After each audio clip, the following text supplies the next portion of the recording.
Are you dying relentlessly? Are you looking for some kind of lifeline before you just give up and go play Hello Kitty?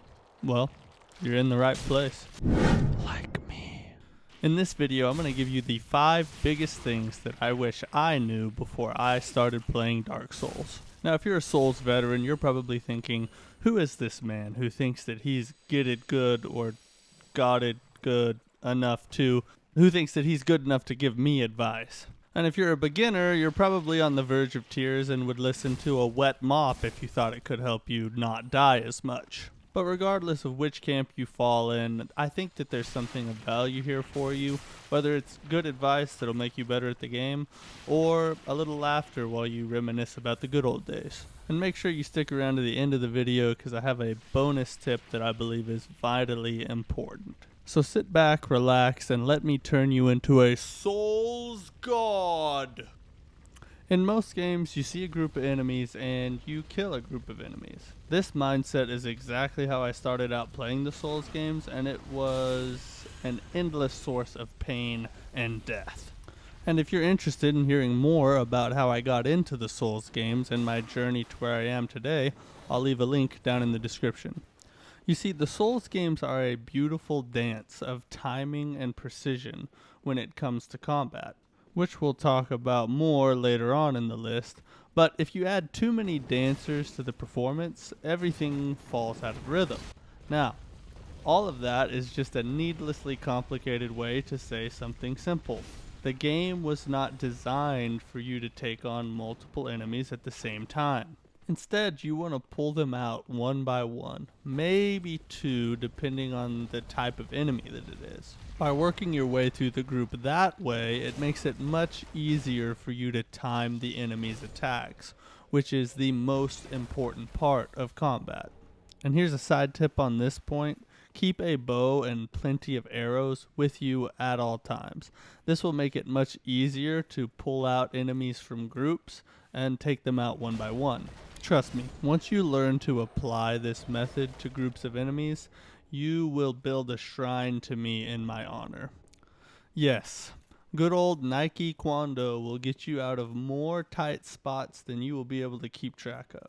Especially when you fail to do tip number 1, running away will de-aggro enemies and allow you to approach the encounter with a clean slate, as well as giving you an opportunity to heal, which can be very tricky to pull off mid-combat. Another cool thing that happens when you run away is as the enemies de-aggro, a lot of times they will begin to walk back to their original area, which is a great opportunity for you to swoop in and take them out one by one as they're walking back to where they came from. So get your coward on and run away when it gets too spicy. While your starting class doesn't matter that much, how you spend your stat points as you level up matters a ton. It's important to decide what you want and spend accordingly, mostly because your weapons and spells will do increased or decreased damage based on your character's stats. And some weapons or spells will become completely ineffective if certain stats aren't high enough. A jack of all trades is a master of none. All of this means that you have to decide if you want to be a katana-wielding dexterity ballerina, a spell-casting coward hiding behind the women and children, or a colossal weapon-wielding strength god smashing all that would so much as have a distant relative that would oppose him. I'm kidding, of course. You should pick whatever is going to be the most fun for you. But once you have decided, spend your stats accordingly. There is some nuance to this because there are some stats that you will need to invest in regardless of your build, such as vitality or whatever stat increases your health in the particular game that you're playing, endurance to get more stamina, or adaptability if you're playing Dark Souls 2. If you are just completely in the dark on stats and what they all mean, there is plenty of help online, and let me know in the comments if you'd like an in-depth video on stats and what they do. In my opinion, there are 3 different kinds of bosses in Souls games. There are gimmick bosses, which are bosses that are literally puzzles, because you can't beat them unless you figure out that one thing that makes them defeatable. Then there are equipment gimmick bosses that are very difficult or impossible without the right equipment. And lastly, the all-famous get good bosses. These bosses have no shortcuts, no lever to pull or armor set to use. They are simply a skill check. You are either going to out-battle them or never make it further. Now, the reason why I said all bosses are puzzles is because even these types of demoralizing battles, while being skill tests, are also knowledge tests. You do have to perform, don't get me wrong.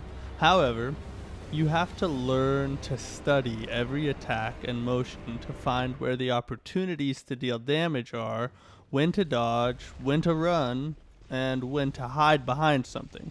All of this is masked as the boss battle, and the sooner you learn to look past the initial intimidation and see the solutions, the sooner you will claim victory. The pace of combat is the most important thing that I wish that I knew before I started playing Souls games. Souls games will chew you up and spit you out if you try and approach them with a playstyle outside of what the game calls for. With combat, this is especially true. The pace of when and how you attack is much slower and more methodical than most other games, especially when you are running a strength build. Using distance and picking your spots is an absolute must if you plan on playing for any longer than a couple rage-filled hours. If you don't learn to respect the Souls genre and humble yourself before its almighty hand of discipline, Want to spank you? You want to be spanked? you are going to quit, and we are all gonna laugh at you. Now for the vitally important bonus tip. Learn to stay as poor as possible. What do I mean by that? Spend your souls. Do not run around hoarding mass amounts of souls because you will lose them and you will cry.